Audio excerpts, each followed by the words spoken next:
Hello friends. Let's see today's top 5 headlines.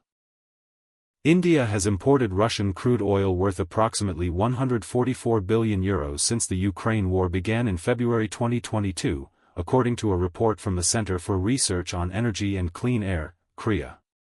This positions India as the second largest buyer of Russian oil globally, trailing only China.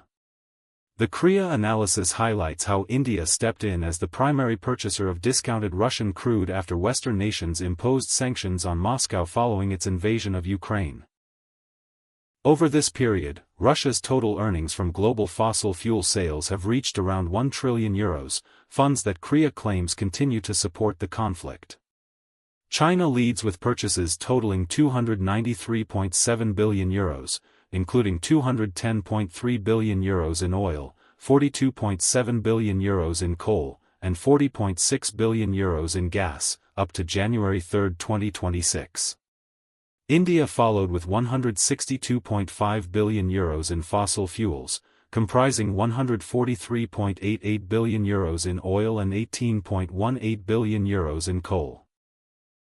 The European Union, despite sanctions, spent €218.1 billion on Russian fossil fuels, €106.3 billion on oil, €3.5 billion on coal, and €108.2 billion on gas.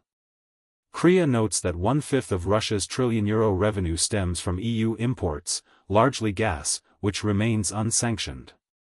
G7 nations and the EU responded to the invasion with sanctions and export controls, but these lack UN Security Council backing. Countries like China, India, Iran, the United Arab Emirates, Israel, Saudi Arabia, Turkey, and Serbia have not endorsed these measures, allowing Russian energy flows to persist.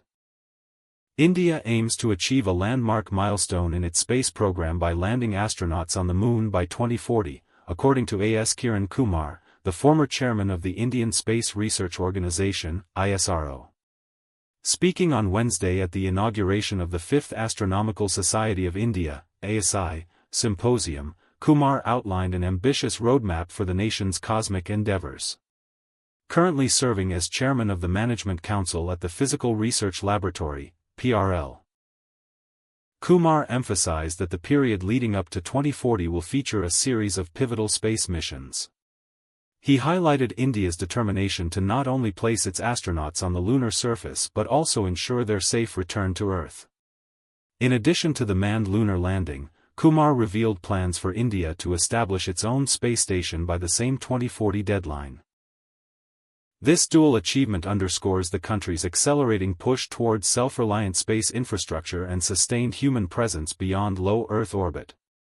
During interactions with the media on the sidelines of the event at the PRL campus in Ahmedabad, Kumar provided further details on forthcoming missions.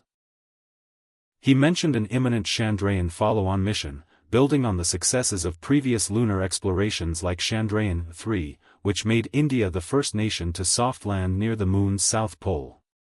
Collaboration with Japan forms a key part of these efforts, with joint development underway for a sophisticated lander and rover.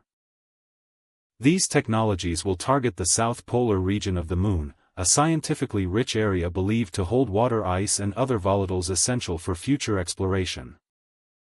LOKESH Machines Limited, a prominent player in India's precision engineering sector, has secured a significant contract worth 22 Indian rupees crore from the Ministry of Defence's Advanced Weapons and Equipment India, AWE India. This order underscores the company's growing footprint in defense manufacturing, particularly in the production of critical firearm components. The contract specifically entails the supply of 99mm machine pistol sub-assemblies and components. Such items form essential parts of advanced small arms systems, which are vital for modern infantry and special forces operations.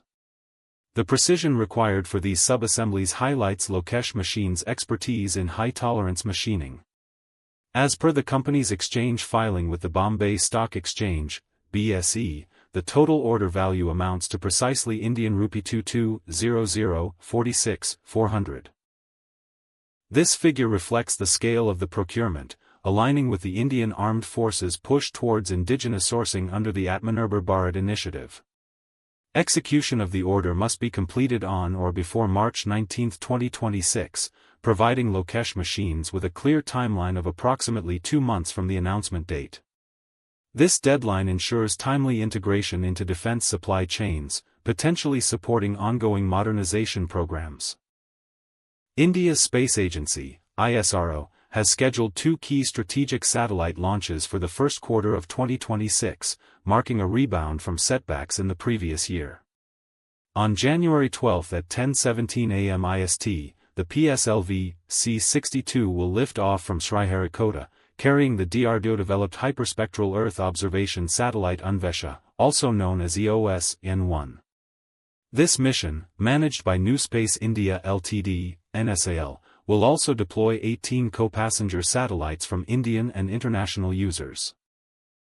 The UNVESHA satellite features advanced hyperspectral sensors capable of capturing narrow spectral bands invisible to the human eye or standard cameras.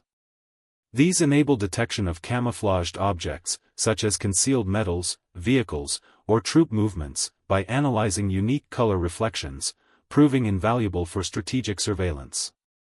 The second mission involves the GSLV F-17 launching EOS-05, identified as the Geo-Imaging Satellite, GISAT-2. Enhancing India's geosynchronous imaging capabilities.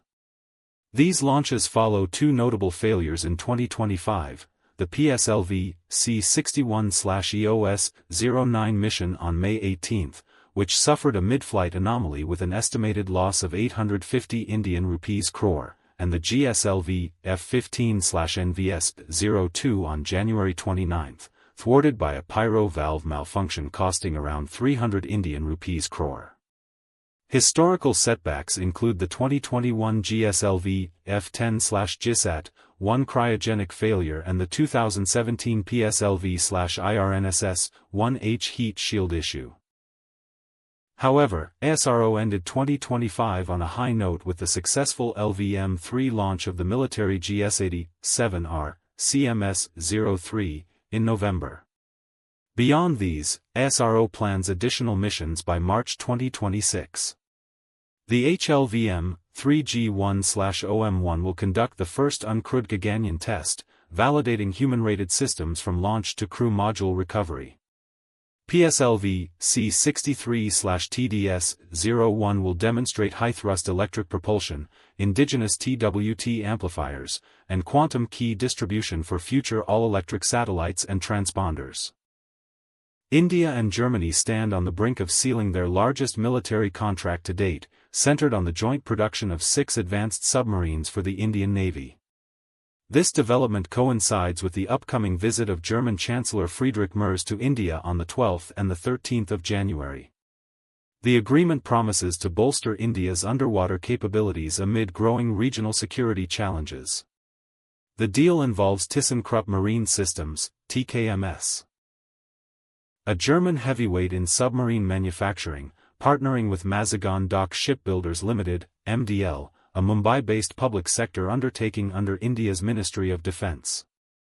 Valued at approximately $8 billion, the contract targets the construction of 6 Type 214 conventional submarines equipped with air-independent propulsion (AIP) technology.